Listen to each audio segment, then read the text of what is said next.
రీసెంట్గా big boss అగ్ని పరీక్ష సీజన్ 2 స్టార్ట్ అయింది, మనందరికీ తెలిసిందే.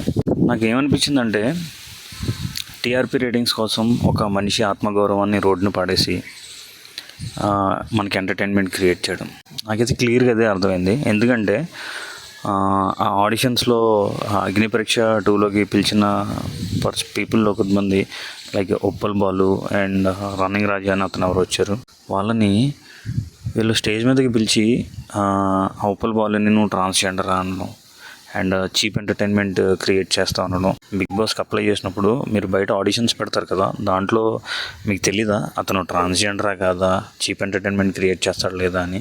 అండ్ నెక్స్ట్ ఆ రన్నింగ్ రాజా అనే పర్సన్ అతను సూటబుల్ కాదని మీకు తెలియదు. అతనికైతే పాపం మాట్లాడడం కూడా రాదు నాకు తెలిసి, ఏదో అవకాశం కదా ట్రై చేద్దామని వచ్చాడు. సరే వచ్చాడు, మీరు ఆడిషన్స్లో సెలెక్ట్ చేయకుండా పంపిస్తే దట్స్ ఫైన్.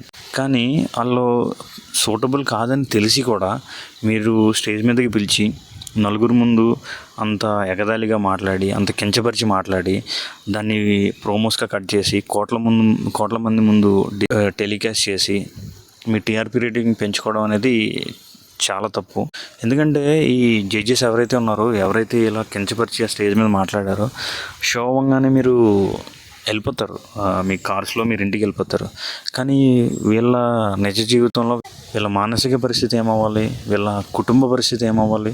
ఫర్ ఎగ్జాంపుల్ వాళ్ళకి సిస్టర్స్ కానీ లేదంటే బ్రదర్స్ కానీ ఉంటారు. వాళ్ళు బయటికి వెళ్తే మొన్న మీ బ్రదర్ ఇలా వెళ్ళాడు కదా, ఇలా అయింది కదా అని బయట కించపరిచి మాట్లాడితే వాళ్ళ మానసిక పరిస్థితి ఏమవ్వాలి.